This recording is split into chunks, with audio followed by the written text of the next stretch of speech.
Narito tayo ngayon upang matunghayan ang napakainit at talaga namang nag-trending na latest issue ni Ate Erica. Sa pagpapatuloy nga ng ating istorya ay dinidiscover pa rin ni Kalingap Val Santos Matubang kung ano talaga ang tunay na nangyari at kung sino nga ba ang tunay na may mali sa alitan sa pagitan ni Ate Erica at ng kanyang pamilya. Talagang nalaman nga rin ng mga tao kung ano ang kasalanan ng mga e-lovers at ni Ate Erica sa pamilya ni Ate Erica, at ngayon ay kinukuhanan pa ni Kalingap Val Santos Matubang ng statement ang lolo ni Ate Erica.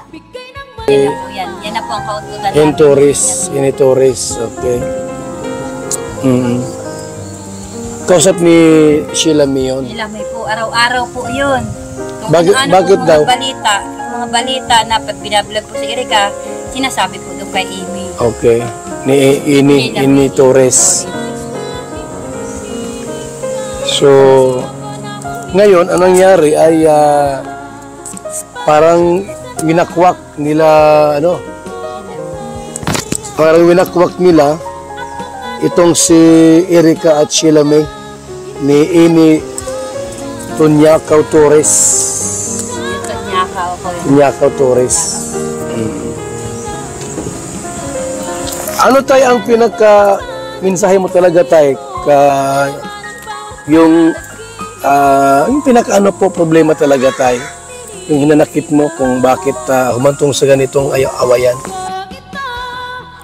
Ayon naman kay Lolo Miguel, yung talagang mensahe niya din kay Ate Erica at isa sa mga hinanakit nito ay hindi marunong tumanaw ng utang na loob si Ate Erica, pati na rin ng kanyang ate.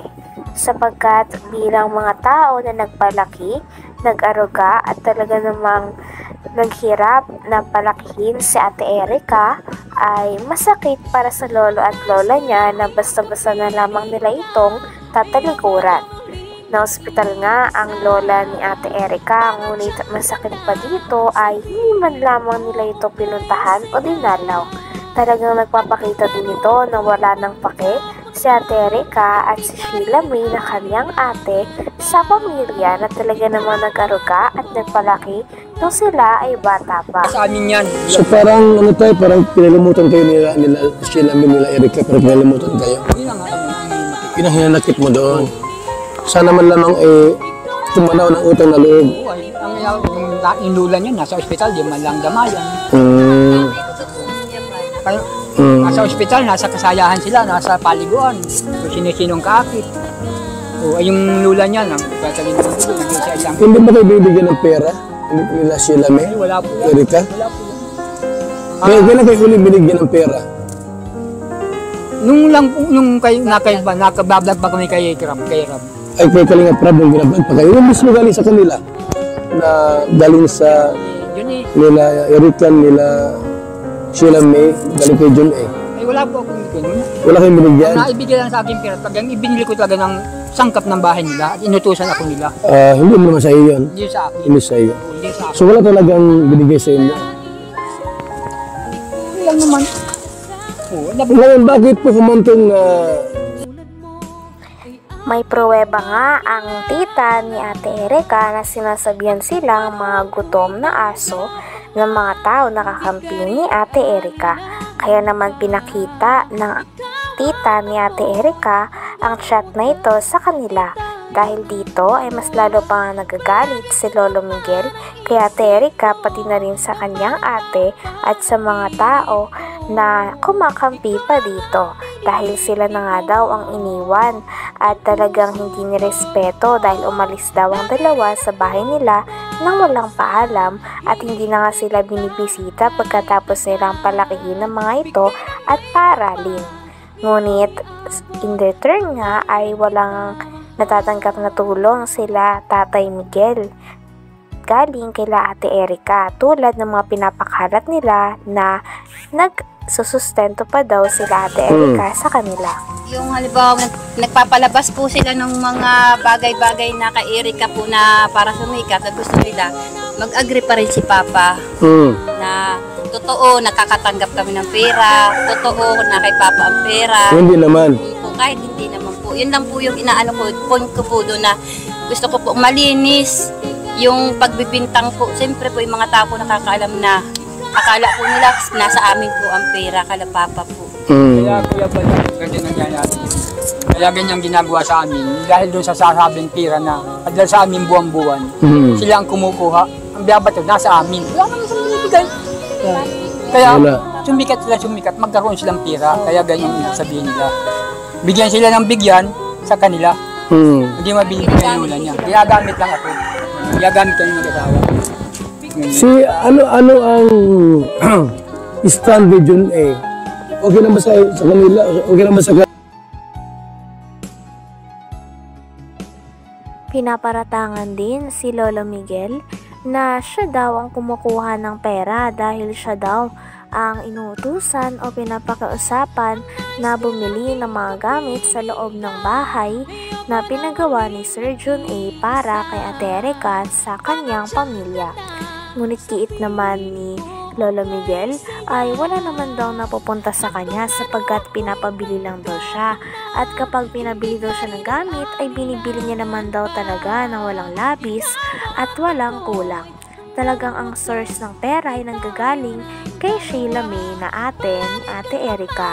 Dahil sa kanya daw nagpapadala at siya ang kumakausap kay Sir Jun A.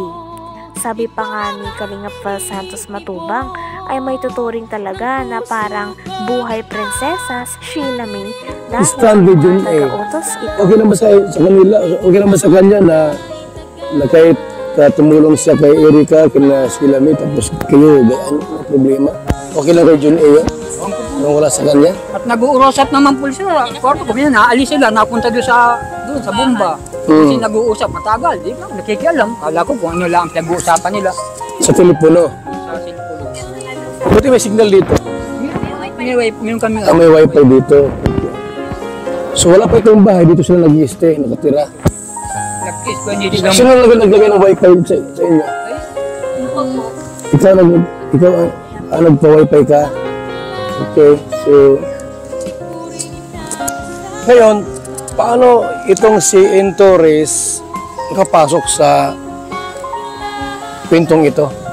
Si Amy Torres pang ano ko po dyan, bago nagbablog po si Kalingap, bago po lumalakas ang Erica, kausap na po yun ni Sheila May, wala pa po yun eh. Sino? Grabe at talagang napakalala na nga at napakadami nang nagaganap sa latest issue ni Ate Erica. Napakaraming tao na rin ang nababanggit at nadadawit sa issue na ito. Kaya naman tinatry pa rin ni Kalingap Val Santos Matubang na malaman kung sino talaga ang may mali at nais niya nga rin na magkaroon ng pagkakataon kung saan magkakabati si Lolo Miguel at si Ate Erica. Dahil para sa kanya, ang isang pamilya na nag-aruga sa dalawang bata nito ay mahalaga patin at dapat kilalanin nila.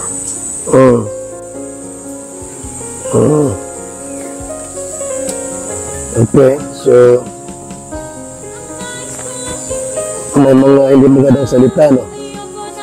Hindi ko po ini-erase. Para po may patunay po ako na talagang kaya po ako nag-video dahil nasasaktan din po ako sa sinasabi nila.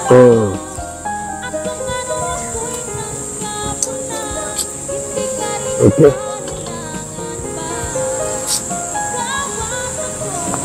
Ang ano po, siya lang sigaw at reklamo.